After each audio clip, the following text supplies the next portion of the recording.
Ndewonu. Today, let's talk about how to say before in Igbo and different ways to use it.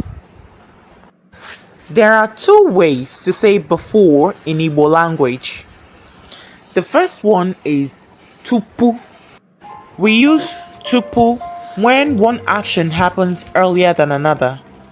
Example, tupu m laa, m ga-eri nri.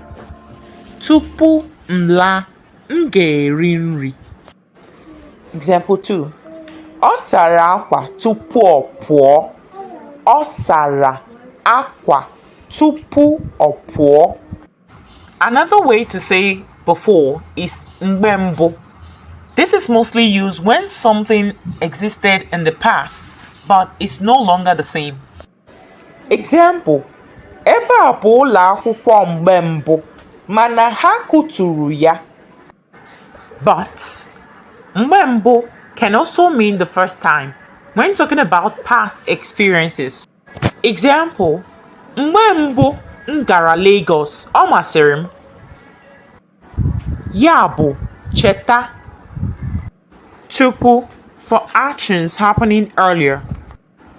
Mgbe mbụ for past existence or first time experiences. Ngwanụ ka ọ dị, ahụrụ m gị n'anya.